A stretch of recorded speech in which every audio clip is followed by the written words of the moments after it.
So, Kate, can you believe this shit? One of our 12 fans wants us to review Return to Nuke'em High, Vol.1. What the fuck is that? It's a Troma movie. Who the fuck is Troma? They've been making really cheesy independent films for 40 years, like The Toxic Avenger and the original Nuke'em High. Oh. See, here at Hack the Movies, we really only review masterpieces. Yeah, movies with, like, big theatrical releases. Like Thor, The Dark World. Or Iron Man 3. The Lego Movie. Sharknado. So clearly this would just be an insult to us. Yeah. But people want it reviewed, so... We could just hire actors to play us and review this. No one would fucking know. Not a lot of people watch this show. We could totally get away with it. So let's put a Craigslist ad in some hipster place like Brooklyn for just 2 actors who look exactly like us to do this review. And we can pay them with pizza. And PBR. And American Spirit cigarettes.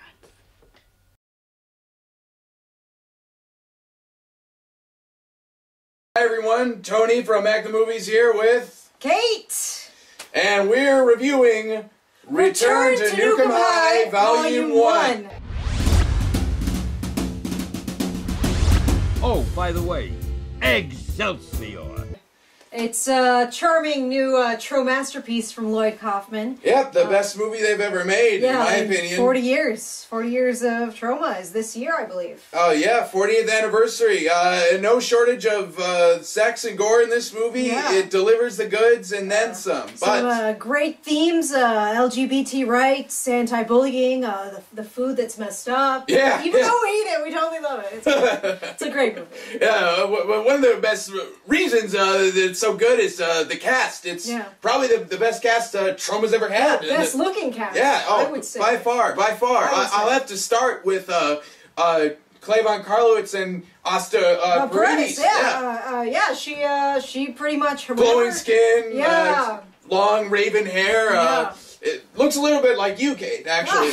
I love what you've done. Don't even. Some people will tell me I look like Clavon Carl. I actually heard that I might resemble him a little bit. You know, you did say this was the film of our generation, and I have heard him say that. So that's right. He says that a lot. He does. Anyway, Clavon Carlowitz plays Eugene in the movie. Yeah, who is consequently plays the boyfriend character of Asta Paredes, Chrissy Goldberg.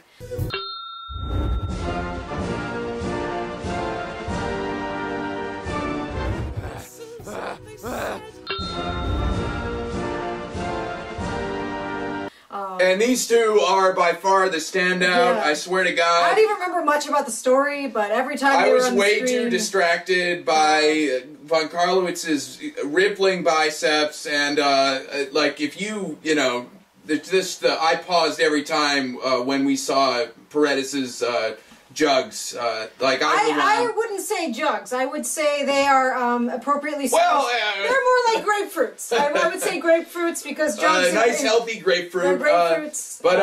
Anyway, I don't really want to talk about anything else but these performances. They're just great. There's just nuances, little things. I just wonder what volume. Do you think it. Volume 2 is twice as much of them? I hope so. All right. I see what's going on here. Oh! You guys are from Troma, aren't you?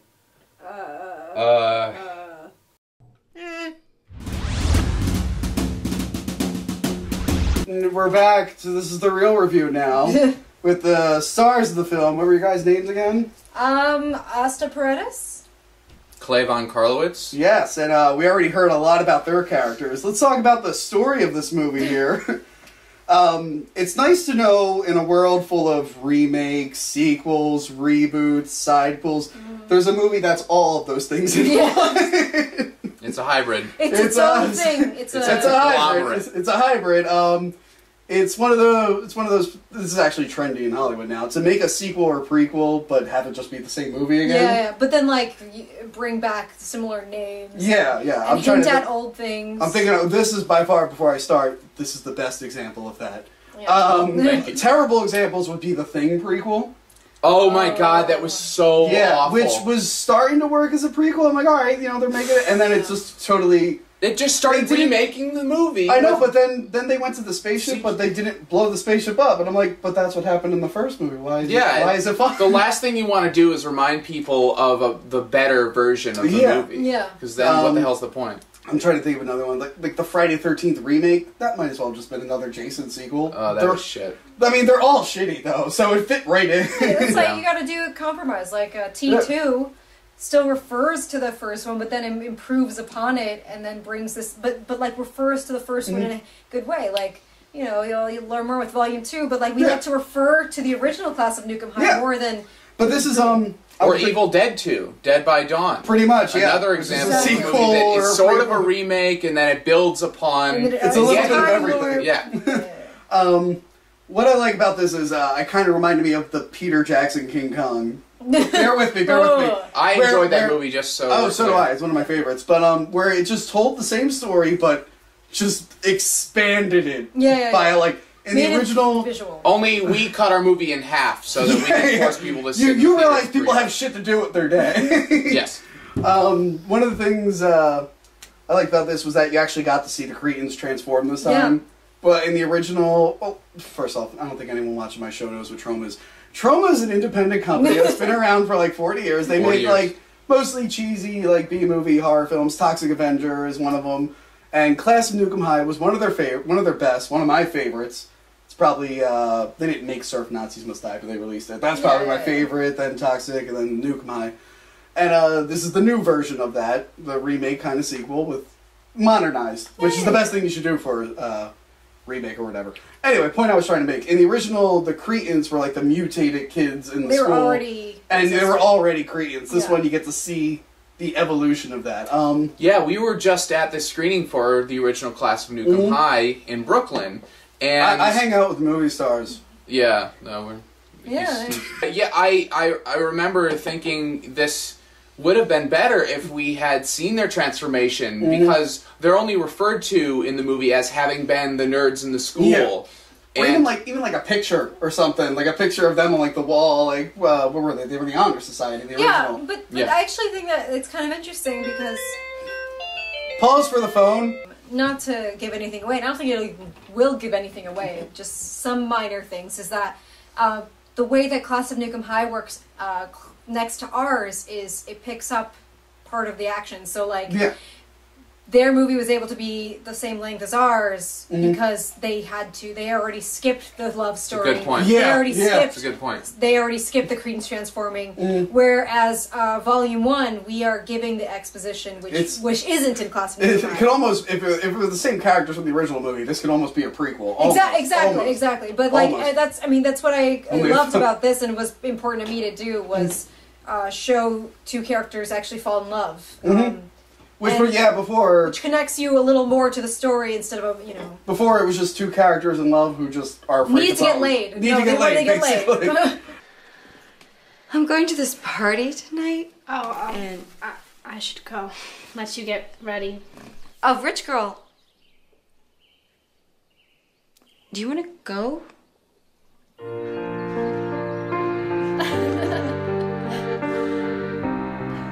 And in this movie, you also have like characters that would have otherwise just been stock characters. Like we were watching, like there's the character Eddie in the original, and he's like kind of a funny guy, kind of a loser. But I mean, there's really no arc to his character. Yeah. He was the friend of Warren, right? Yes. Yeah. He kind of just pops in and out. He's never really in danger. He gives a joint to that one girl, and you briefly see that she's mutated in a big crowd scene. They never referred to her, and I looked for her.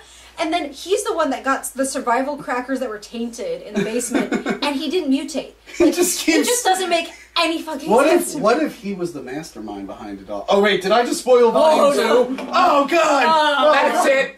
Guys, forget it! Oh wait! Thanks for your time! Here comes Troma's lawyers. I actually love the characters in this one. I love the introductions to every single character. Introduction? Oh! That's a joke that'll make sense a few minutes from now. I love the freeze frame with the text. I think that's the best way to do it. Did you say tits? Text. Freeze frame with the tits? No. That's yours. Yes, that's yours. Oh! I didn't know that was happening. No, I like the freeze frames, just basically just giving background on everyone. Yeah. You know why that happened? Because the movie was already 900 hours long? No, because Lloyd, I think Lloyd thought that nobody was gonna know who these characters were. We need to I will say it it did help, because I don't remember a lot of names being thrown out in the beginning. Well, especially with the Cretans, like they have names. Well, actually, they don't get the introductions, but you're right. A lot of they get their own. Plus, I don't.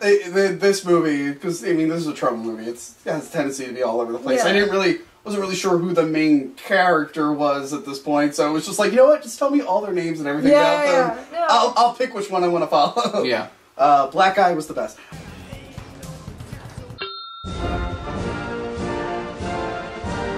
We should talk about how this just modernizes the original one, because the original one was the nuclear facility being built right next to the school. Yeah, which we just found a quarter mile away. Which we totally far away. Which we found out from Lloyd was the thing that was going to fucking happen. Yeah. In, what was it, Brooklyn or something? Yeah, they were about to do that. And then they did the movie, and they were like, no. And I love how Stan Lee, by the way, if you want to introduce any movie, Stan Lee should just do it. This is the second, as far as I know, this is the second time he's done this, because he did it for Citizen Toxie. I think he introduced that movie too. He talks about how shitting on nuclear energy is no longer in style, so now you have to do like Monsanto and like those food corporations, and that's what this one does. Yeah, well, what Lloyd, and as he commented in the screening of the original Nuke'em High in Brooklyn, was that he likes to comment on popular topics or topics that are relevant to today, while at the same time acknowledging that just talking about it is sort of pretentious in a way, like, oh, we're going to address these issues, but he addresses them in such a satirical way that I think he's always done. Yeah, at least how the movies I've seen. Yeah, and in a way, it's more effective because you don't feel like you're being lectured because they're constantly making fun of like of their premise, and they really are. Yeah. A lot of sight gags. So the foreshadowing had me on the fucking floor. That killed me. That was a lot of fun to shoot. Don't worry, honey. Someday you'll find the right boy. Right boy, yeah. And don't you worry, he won't be some deadbeat goat sucker like your stinking father. That twat. What's that? Looks like foreshadowing? The things that I related to the most was one, the character Eugene struggling with sexuality. What? I mean, the thing I related to the most is when you're checking the blog and you're like, I've got 18 views. That's how I feel when I watch the views for this show or Mummy Cop. I'm like, oh wow, 5 people watched me this year. It's great. Yeah, and you're like, wait, is it because every time I check it that adds a view?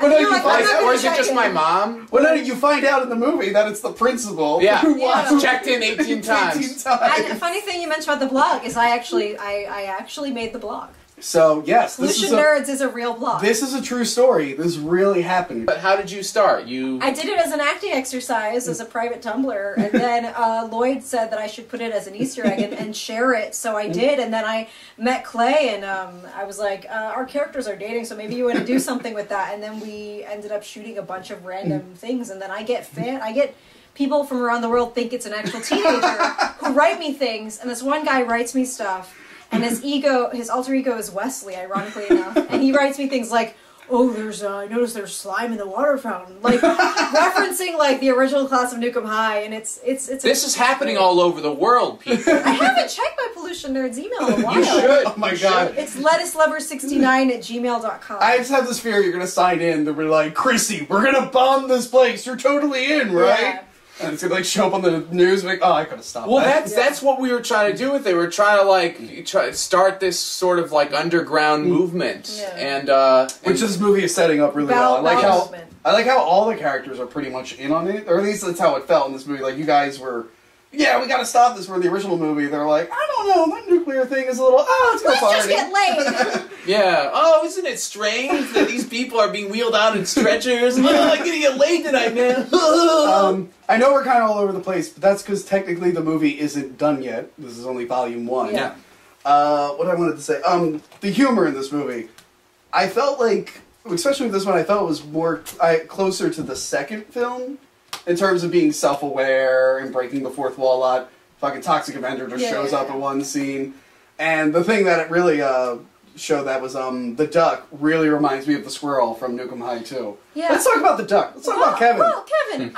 First of all, I think that's actually a great thing to reference because Troma has had this incredible evolution over the years where they've made their classics and then they've made classics out of being self-referential. And one of the things that I noted, like when I was on set, was Lloyd and the Troma fans that worked on set, the PAs and stuff, having this need to be like, oh, we need to put a poster of surf Nazis in the beach party scene. We need to make sure that Toxie's in the scene and all this stuff. Kabuki Man, but not in his whole guard. The American Chicken Bunker bucket. Actually, originally there was a scene with Kabuki Man and Toxie in the beach party scene, and I remember like they ended up cutting it out, but like.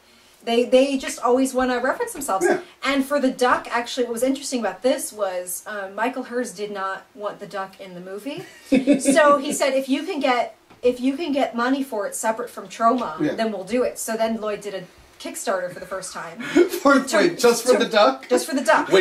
Just to raise $10,000 called the Duck Starter Campaign for the duck. So they could pay for, because it's 3 ducks. Yeah. They could pay for the 3 ducks to hang out together, a trainer to fly in for 1 day of shooting. So all the duck stuff was in 1 day? Yeah. Oh, wow. Yeah. Yeah.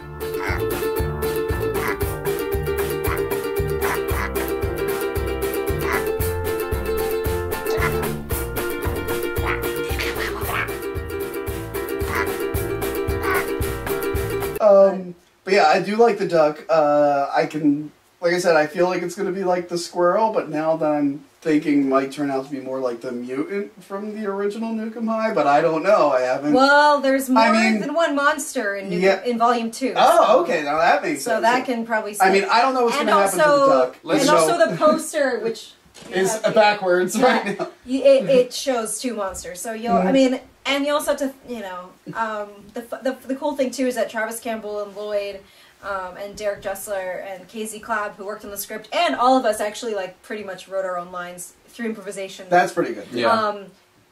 I tried to do that. The story subconsciously is like you know, a legacy following. So it's, you know, we're doing like kind of a Star Wars type of thing with this. Or better yet, since it's a school, it's like Degrassi, The Next Generation. Yeah, there you go. Only with mutants and monsters. And a lot of boobs. A lot of boobs. But no abortion. Yeah, what else was I going to say about the movie? Well, let me ask you guys some questions. Yeah. Let's break it open for some questions, seeing how, again, the movie's technically not done, so we can't really finish talking about it. Let's see, questions. Seen any good Troma movies lately? Recently. I'm eager to see Science Team, which is it's not a sequel or anything, but it's like a follow-up Drew Bolduc film, who did the after effects to Return to Nuke'em High, and the monster work in Volume 2, along with Kaylee Brown and Jason Koch and Lisa Forrest, and he did The Taint, which is really good. And if you haven't seen that, it's a great concept because it's basically like, I hate explaining it because it makes it sound like a lot less great than it actually is, but it's basically like the water supply has been tainted, and with I think I saw the preview for this one. Like basically like a hyper Viagra type thing, which causes men to be ultra misogynistic and like penis zombies. So they just start killing women. So it's like kill all women. It's like this like thing that seeps in, but this main character, played by Drew, is trying to avoid drinking water because he doesn't want to become another misogynistic zombie. But what's great about his character is that he's so disinterested in women and people in general that he makes the great kind of canvas for his themes. Because like gradually, like, he begins to give a shit a little bit more. And it's the perfect kind of like setup for like this disenchanted anti-hero. It sounds awesome. And then the Science Team is like the more, and I've said this so many times, but it's like the more like vaginal themed movie in which like, you know, aliens come down and aliens come. But anyway, you should read about it, and Vito Trigo, who plays the lead Cretan Leonardo in Return to Nuke'em High Volume 1, is in it. He was good. He was great. Yeah, as well as a bunch of other people making brief cameos, including Lloyd. And that's going to be at Troma Dance in Brooklyn this summer, and I'm eager to see that, but The Taint is fantastic. Speaking of which, so you guys like Glee? Glee? Yeah. You ever watch Glee? I stopped I- briefly before. Corey, I can't believe Corey died? I can't Corey believe died. that guy didn't come back. Like, come on, man. And you know what? Heath Ledger, come on, do another Batman. I know, right? There may have been issues at work that you aren't aware of. We'll talk about that later. I don't think that was the time. Because that's one thing I liked in the movie. I liked that they made fun of. I watched the first season of Glee, and it was cute, and then it got a little full of itself. Well, that's the thing. As soon as things become really popular, or they become like they have a huge audience, you should attack them. You should ask, why the hell are you still around? Because it's not fresh anymore, and it almost becomes rote. It becomes complacent, and Lloyd thinks that's ripe for the picking. That was like one of the best in terms of modernization. The food and the Glee Club was the best. Yeah. I don't know anything about Glee clubs. I went to a Catholic school. We didn't have a Glee club. Yeah, we didn't have a Glee Club either. They certainly weren't cool, though. No. But are they supposed to sing like popular songs? Because the songs in here seemed a lot of out of copyright. Actually, it's copyright free. That's what I assume. Yeah. That's what I assume. All around the mulberry bush, the monkey chased the weasel. The monkey thought it was all in fun. This is one of my, and I may be biased, but this is one of my favorite movie soundtracks. But This? yeah, Yes. But mainly like Tiger Lilies and Rape Door, but we are not going to be able to release the soundtrack because obviously Troma we can't afford.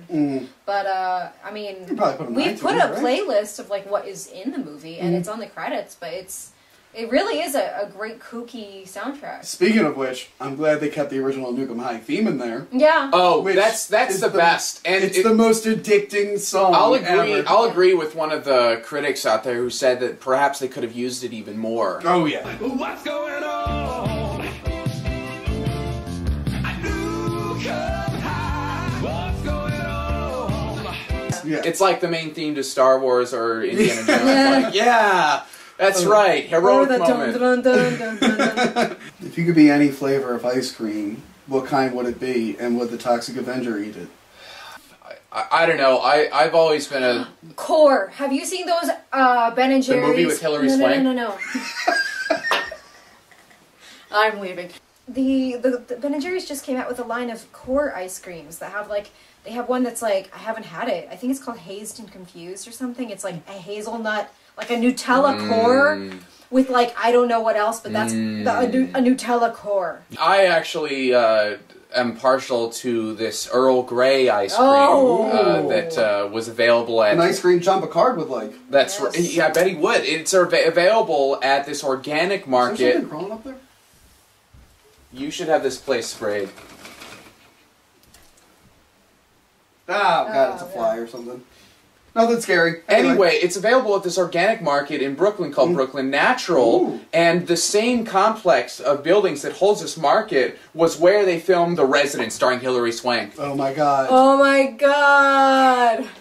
So, but Toxie would probably like that ice cream. Okay. Now that we're on the subject of Toxie, how funny was it when Hilary Swank didn't thank her husband at the one Oscars? Oh my god. That was really funny, right? And they like put I think Oh my god, what the hell is that? It's like a bee or something. That is not a fly. Ah! Fuck! Ah! Stop! Don't hit it! Don't aggravate it! Oh god! Kill it! Get away! Where do you have a fly swatter or no? I don't know. You live here, goddamn! It's a bee. That is a bee. You ever rock out to Aerosmith? Yeah. Used to. I always thought it was really weird that he had his daughter in some of his music videos.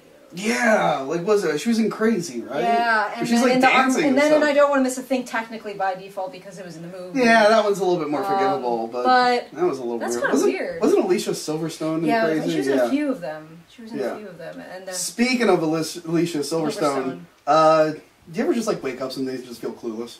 Yeah. Sometimes I wake up and wonder what happened to her career. She's in a movie. Showed her. She did that breastfeeding thing. No, she did that thing where she. We're defending her right now. No, She's making excuses. No, I'm saying she's in a movie right now. It's on Netflix. She regurgitated her food into her baby's mouth. Yeah. She chewed, and then that's what happened.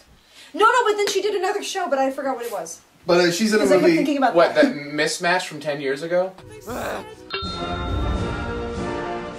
you ever like go hiking in the woods during full moon and think there's like a werewolf around? That'd be pretty creepy, right? Sometimes I go hiking in the woods. I was just trying to think of the worst question. I hope that there's a mummy cop around. Oh, what's Mummy Cop? I don't know if that's his jurisdiction.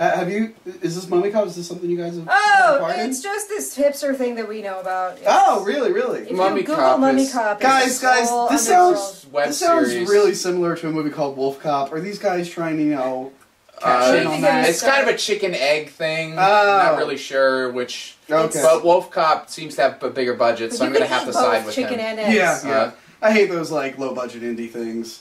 That's why I threw the Return to Nuke'em High DVD at the goddamn B. The playoffs are going on right now on NHL, and the Flyers just won. That makes me want to ask you this question. What do you think about them retitling Hobbit 3? They're calling it the Battle of the Five Armies. It was supposed to be called There and Back. I want to make a statement about that. Okay. Prepared a statement. I memorized it, actually. The Hobbit, There and Back Again, is a terrible title. It makes sense because the book and I know that it makes sense. But if they had decided to keep it I don't know, The Hobbit There and Back Again, fuck you. I like the title better that they have, like, now, because it has... Five Armies? Yeah, because, you know what, so like, memorable. it has dread in it. You have to have the antagonist in the title somehow, because... then you're going to be thinking battle, conflict. That's why I go to see the movies. Not The Hobbit. There and Back Again. Well, it is better. It is better. They wanted to just go on a little trip to go and fucking, like, have a battle with, like, some little dwarves. Yeah, that's great. Oh, terrific. I might as well just stay at home and read to my little It really kids. does seem like... It really does seem like... for you. It really does seem like The Hobbit. Don't worry, they'll be okay. Even though we already know that because we've seen Lord of the Rings already. Except for Thorin. Thorin's gonna die. Spoilers if you never read the book. Sorry, but I think they should have just called it The Hobbit, been there, done that. What's the worst review you've gotten so far? Oh my god. I can't imagine there be much. The worst review, Vegan Luke. The worst review actually sounded like a fake review that Troma would have put out in order to like make you want to see it. Like he was like, oh, there's he has like categories. He's like, there are rape jokes. First of all, rape is not a good thing. Like that's not cool, and like all this stuff. And there are several jokes about school shootings, and I'm sorry, but that's just not funny. That is not something that you laugh at. Not acceptable. Yeah. And not it just goes on this whole list, and I just kept thinking like, and he said he was a Troma fan also, and I just kept thinking like, when Troma's War came out, they made jokes about AIDS, which is still a very serious thing. That's a great video, by the way, of Lloyd Kaufman trying to promote that movie and getting kicked off of that show. It's one of my favorite. I watch it every once in a while. That's one of the best it's actually like it's a sore subject because that's actually a very good movie, and Lost ripped off a lot of things from Troma's War. If you really watch both, I've watched War, but I don't remember any Lost references. Well, I'd have to watch War again. Yeah. I do own Lost, so yeah. Well, I'll watch them back to back. But anyway, like so a lot of the reviews that we've had that are bad will either get hyper offended, and you just wonder, do they know it's a satire and that's like our job, or another one that was from a more legit reviewer said that. Oh shit! Was it there? Did you kill it? Oh my god! Saved my life. I have just to shake like your hand. Just like she saves lives. She saved my life. Just like she will probably save lives and Return to Nuke'em High too. Maybe spoiler. No, yeah, spoiler. But yeah, this one guy said something like, "I can't believe that Troma like is trying to make a lesbian relationship in the film, like as if that's shocking. It's totally normal now," or something like that. You don't see it in movies a lot, unless it's the central focus. Like it's kind of like movies where a black guy is dating a white woman. Unless that is the central focus of the movie, you almost never see it. Exactly. But the thing that I wanted to say to that was like, at the time that review came out, there was a gay hate crime where just a random gay guy was just killed in New York. Yeah. And I grew up in Texas, in which my first person I ever loved was a girl, and I was sexually confused, whatever you want to say, and I am right now. I couldn't even like say that out loud until I left Texas. And I still have friends from when I lived in Texas who came out just like in the past couple of years. And so to say like, oh, they put a lesbian relationship, shocking. I think that's so stupid because it is shocking. And, and we wanted to actually depict a lesbian relationship, although we do have a sexy scene. We wanted to depict a non-experimental lesbian scene because I feel like when you see it in movies, it's exploitative or experimental or you know like not a love story. It's I'm trying to think like lust story. I Love You, Philip Morris maybe had a few gay sex scenes. Really? That was kind of yeah. Was that good? Jim Carrey and yeah. It was really good, really good. Yeah, but you don't like. I feel like you know, there's a lot of movies that are in the special interest section, and they're not considered like mainstream. Whereas I feel like because this is a Troma there's like audience, a gay cinema. Yeah, but this is more. It is more mainstream. Yeah, like one of my favorite movies that I watched to prepare for this one was Delirious. Piper Perabo. Lost in Delirious. Lost in Delirious, and she plays a girl who falls in love with another girl in her boarding school, and it's because they were like in trapped quarters, and she loved her, and the other girl didn't love her back. Okay, I thought. So it was you rarely see like mutual like Katie and I. We would do this thing on set where we just look at each other, and then they jokingly like wanted to do reshoots where they had just us looking at each other because we wanted to build the fact that they were actually like in love with each other. We should actually talk. We didn't talk about her a lot. She was actually supposed to be here. Katie wasn't able to make it. It was spur of the moment anyway when we found out. But yeah, let's talk about her character a little bit, just so we don't alienate her. You know her best. Yeah. Well, Catherine, she plays my Lady Luck, my Lady Duck, in the movie. Duck be a lady. Duck be a lady. So basically, yeah, like my character Duck be in a lady's mouth. Is in a rut. She's like writing a blog. It's like really going nowhere. No one believes her. But then she finally You're adopted. I'm an orphan and I'm adopted. And she comes into town and she gets hyper victimized, not just for being a new girl, but for being like rich and. I don't know why her parents moved to Tromaville, but they did. It's gotten so much. What was the last like big Troma release? So was you it like Citizen Toxie or Tromeo and Juliet maybe? Yeah, but I don't know why. It's gotten better. It's such a nice place now after all that stuff went down. So she all those McMansions. So she moves in and she I give her a hard time because deep down I am obviously into her and like a schoolboy in recess I punch her because I like her. And then two, because she's basically like everything I don't have, which is why people are attracted to each other, I guess, opposites attract. And then she gets victimized, she gets duck raped by the Cretans, and I help her, and it makes me accept her more because I see that she has it rough too. Yeah. Door swings both ways there. Yeah. I'm glad you mentioned like beating up someone you like, because you know in grade school I used to get beat up by a bunch of girls and. They didn't like me. They just really flat out hated me, everything about me. Yeah. So sometimes there's just I keep hearing people say, you know, girls pick on you when they like you, but that's not true. Yeah. Some people are just fucking mean. Some people just want to watch the world burn. Yeah, it's true. I think our movie touches on that. There's a lot of really mean people out there. Yeah. And then there's people who, maybe clash. But that's because deep down they really want to connect. Yeah, and also like because they complement each other, and so then once they end up connecting because of like whatever the goo from the duck does to her and to me by proxy, like we're able to like be like, all right, so we're this thing now, and now we can team up, and that makes me stronger, and that makes her bolder. So that's cool because I think that's what love is. It's one of the most unique love stories I've seen in forever. Yeah. I mean, I haven't seen another movie where a girl grows a giant penis and then slaps a dude in the face with it. And I actually did because we didn't want to fake it. So I actually it's pretty impressive. It's pretty impressive. I've actually cockslapped someone, so that was pretty cool.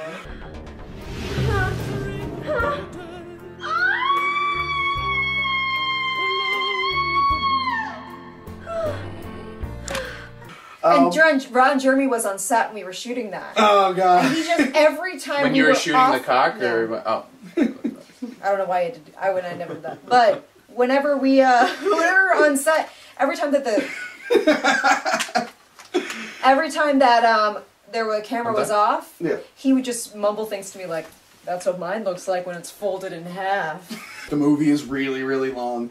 inevitably with all these movies, there's going to be one or two deleted scenes. My question to you is, have you ever seen that deleted scene in Alien where she finds the captain later on, hooked up on the wall? Yeah, you remember when the captain, Tom Skerritt, gets attacked by the alien? Later on, you find out that the alien is turning the people into eggs. This is before they came up with the idea of the queen in the sequel. And that's actually the first time in the Alien franchise where someone goes, kill me, kill me. Sigourney Weaver lights him on fire. It's toward the end of the movie. Oh my god. It's in the special edition. That changes the whole movie. It's in the director's cut, even though Ridley Scott doesn't really like to call it the director's cut because the other version is better. But it's just a really interesting deleted scene. That's one of my favorite movies of all time. So it's one of my favorites too, yeah. We just watched it on Blu-ray the other day. What is with Ridley Scott movies and like deleted scenes, the director's cuts, extended and the Legend? versions? Have you seen Legend? Yes. How different is the director's cut of Legend compared to the awful American cut? I haven't seen the director's cut of Legend. What? Oh, you haven't seen Legend? They've even shown it on TV. You haven't seen Legend. You haven't seen Legend. Oh. The American cut is the one that shows you what Tim Curry looks like right away.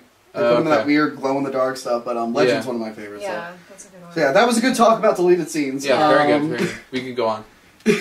No, but that's actually someone that I was asked a while back, because being in this movie and Troma. Don't do it! I know, it's a long show. There's the Q&A won't end! But people ask me a lot, oh, are you so happy to be a Scream Queen, or who's your favorite Scream Queen? And I say, first of all, I'm not a fucking Scream Queen. I hate that term anyway. I actually do hate that term. I do think some people actually have earned that term. I feel like a lot of actresses just call themselves that. Debbie Rochon is a fucking Scream Queen. Like, she has earned it. She's done. Whose that is? You'll see. She's a fucking Scream Queen. But my favorite term is horror heroine. Or, Sigourney Weaver is a heroine. Like, she actually, goes into action. She's in a scary based film, but you don't necessarily think of her as I don't necessarily think of her as a female character. Who? Sigourney Weaver? Sigourney Weaver in the movie, because she's just another one of the guys.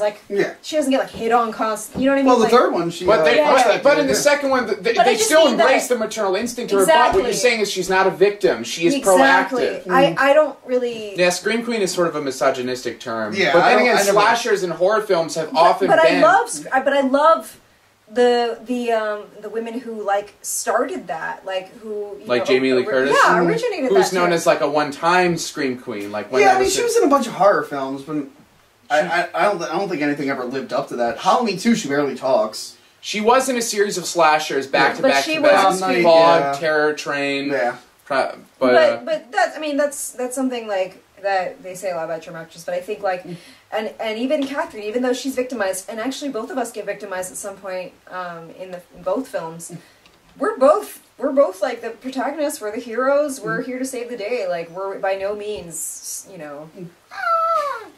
But one real question about the deleted scenes, because the breakup between you and Eugene is just kind of sudden. And there is that one scene where you see him just being confused again. I was wondering if there was more build-up. I'm reading the thing and I go, he said, I'm horny and you're not. So I think we should see other pee. I think we should see other pee. And it doesn't finish, and that's the line. Yeah. But they wanted to keep the scene moving. That's what happened. Yeah, the other thing is, I think maybe what prompts you to ask this question is Eugene is seemingly a somewhat significant character in the film when he really wasn't originally in the script. Yeah, and it seemed that way because he kind of dips out a lot. Yeah, but they liked me, they liked what I was doing, and they let me develop the character. Yes. But in some cases like that, there wasn't something that was plotted out. They really didn't write him initially to be a major character, so you don't have something that explains the breakup. Yeah, it was literally they wanted me to be more butch. And then I kind of get that, yeah. And I also auditioned for the part of Lauren, and they basically wanted Chrissy to be more butch, so they just kind of kept arguing against the idea of me doing that part, even though it was the part that I wanted because she's an investigator. Now that all that stuff, and then they were like, okay, well, we'll give you a boyfriend then, so that it confuses people, It reminded me a lot about. It reminded me a lot of the relationship in Getting on the Slide with Sean. Oh yeah, a very underrated film. Which I hear a sequel is in the works. Yes, maybe. Because the main character in that is like the shy guy and his girlfriend Getting is more... on the carousel, yeah. The girl wants Getting to off get the on slide? his slide. Oh, That's her character arc. whoa. I get it. No longer available online because no one bought it for you. Heyo. But, yeah. So I guess we should just wrap this up because we're all hungry. Oh, whoa! It's almost over. It's almost over. One last question I want to ask. This is very, very important. Oh, God. Did you guys ever see that movie, The Black Godfather? I've had it for like 3 years and I never opened it. Oh, no. We should watch it sometime. You want to watch it? let's We'll watch make it. you popcorn. Yeah, let's watch it right now. All right. All right, goodbye, everyone. Bye. Bye.